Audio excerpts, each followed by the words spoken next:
Hello दोस्तों, नमस्कार। अमृतम संस्कृतम यूट्यूब चैनल आप सभी का स्वागत करता है। दोस्तों, आज हम पढ़ने वाले हैं कक्षा 9 विषय संस्कृत पार्ट 2 स्वर्णकाक हिंदी अनुवाद। तो चलिए कहानी को शुरू करते हैं। बहुत समय पहले एक गांव में एक गरीब स्त्री रहती थी। एक छोटी सी लड़की को छोड़कर उसके और कोई नहीं था। यह लड़की बड़ी सुंदर और भोली थी, इसीलिए हर आदमी उसे बहुत प्यार करता था।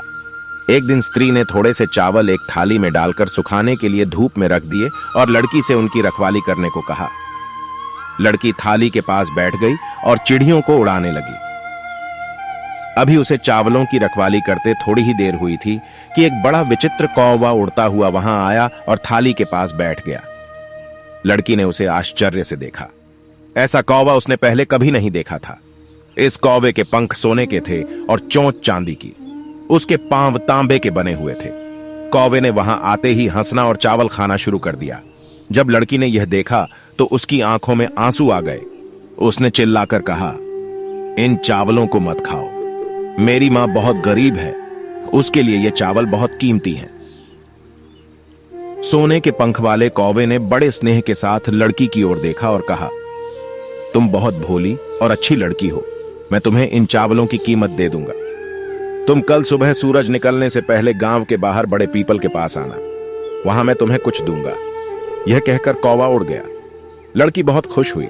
वह सारे दिन और सारी रात इस विचित्र कौवे के बारे में सोचती रही। दूसरे दिन सुबह सूरज निकलने से पहले ही वह पीपल के उस पेड़ के नीचे पहुंच गई। जब उसने निगाह उठाकर उस पेड़ की पत्तियों के बीच में झांका तो उसे आश्चर्य का ठिकाना नहीं रहा। घनी पत्तियों वाले उस पेड़ की चोटी पर सोने का एक छोटा सा महल बना हुआ था। यह महल बहुत सुंदर था और अंधेरे में भी जगमगा रहा था। लड़की बहुत देर तक वहां खड़ी उसे देखती रही। जब कौवा सोकर उठा तो उसने अपने महल की खिड़की से मुंह बाहर निकाला और कहा, ओह, तो तुम आ गई हो। तुम्हें ऊपर आ जाना चाहिए था, लेकिन ठहरो, मैं नीचे सीढ़ी लटकाए देता हूं। बताओ, तुम्हें सोने की सीढ़ी चाहिए, चांदी की या तांबे की? लड़की ने कहा, मैं गरीब मां की गरीब बेटी हूं, मैं तो सिर्फ तांबे की सीढ़ी लटकाने को कह सकती हूं। लेकिन लड़की को यह देखकर आश्चर्य हुआ कि कौवे ने सोने की सीढ़ी लटका दी और वह उस पर चढ़कर सोने के महल में पहुंच गई। यह छोटा सा महल तरह तरह की विचित्र और सुंदर चीजों से सजा हुआ था। इसके अंदर भी कोई चीज सोने की थी, कोई चांदी की और कोई तांबे की। लड़की बहुत देर तक घूम घूम कर महल को देखती रही। इसके बाद कौवे ने कहा, मैं समझता हूं तुम्हें भूख लगी होगी। आओ, पहले थोड़ा नाश्ता कर लो।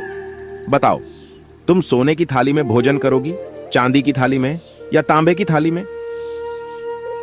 लड़की ने उत्तर दिया, मैं गरीब मां की गरीब बेटी हूं, मैं तो सिर्फ तांबे की थाली को कह सकती हूं।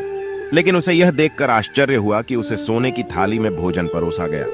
भोजन करके बाद कौवा अपने अंदर वाले कमरे से 3 बक्से उठा लाया। इसमें एक बक्सा बड़ा था, दूसरा उसे छोटा और तीसरा सबसे छोटा। तीनों बक्सों को मेज पर रखते हुए कौवा बोला, इनमें से एक बक्सा चुन लो, घर जाकर तुम इसे अपनी मां को दे देना। लड़की ने सबसे छोटा बक्सा उठा लिया और कौवे को धन्यवाद देकर सीढ़ी से उतर गई। जब वह घर पहुंची तो दोनों मां बेटियों ने बड़ी खुशी और उल्लास के साथ बक्सा खोला। उसके भीतर से बहुत सा सोना निकला। उनके पड़ोस में एक स्त्री रहती थी जो बहुत ही लालची थी। उसके एक लड़की थी। यह लड़की भी बड़ी घमंडी और बात बात में क्रोध करने वाली थी। जब इस स्त्री ने दूसरी स्त्री और उसकी बेटी को अमीर होते देखा तो वह उससे ईर्ष्या करने लगी। बहुत कोशिश करने के बाद उसने उनके अमीर होने के रहस्य का पता लगा लिया। दूसरे दिन उसने भी एक थाली में चावल भरकर धूप में सुखाने के लिए रख दिए और अपनी बेटी को उनकी रखवाली के लिए बैठा दिया।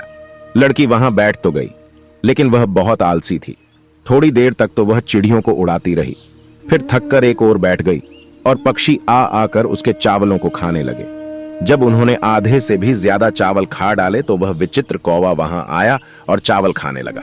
उसे देखते ही वह लड़की जोर से चिल्लाकर बोली, ए कौवे, जो चावल तुमने खाए हैं तुम्हें उनकी कीमत देनी पड़ेगी। हमें ये चावल मुफ्त में ही नहीं मिले हैं जो तुम इस तरह इन्हें खाए जा रहे हो।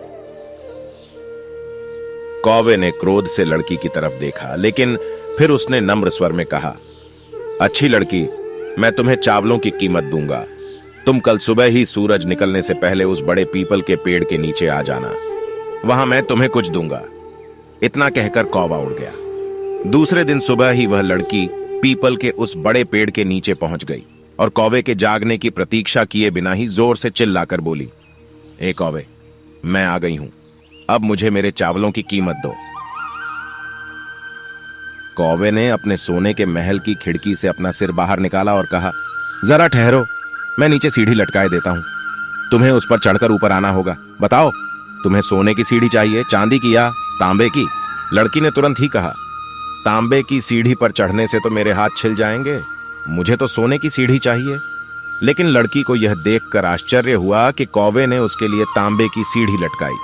उसी सीढ़ी पर चढ़कर लड़की कौवे के सोने के महल में पहुंच गई।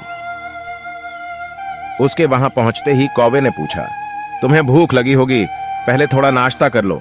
बताओ, तुम सोने की थाली में भोजन करोगी, चांदी की थाली में या तांबे की थाली में? लालची लड़की ने उत्तर दिया, मैंने तो तांबे की थाली में कभी भोजन नहीं किया, मुझे तो सोने की थाली चाहिए। लेकिन उसे यह देखकर निराशा हुई कि उसे तांबे की थाली में ही भोजन परोसा गया। भोजन करने के बाद कौवा अपने अंदर वाले कमरे से 3 बक्से उठा लाया। इसमें एक बक्सा बड़ा था, दूसरा उससे छोटा और तीसरा सबसे छोटा। तीनों बक्सों को मेज पर रखते हुए कौवा बोला, इनमें से एक बक्सा चुन लो, घर जाकर तुम इसे अपनी मां को दे देना। लालची लड़की ने सबसे बड़ा बक्सा उठा लिया और कौवे को धन्यवाद दिए बिना ही सीढ़ी से उतर गई। जब वह घर पहुंची तो दोनों मां बेटियों ने बड़ी खुशी और उल्लास के साथ बक्सा खोला। लेकिन यह क्या, उसके भीतर एक बहुत बड़ा और काला सांप निकला। लालची लड़की को उसके लालच का फल मिल गया।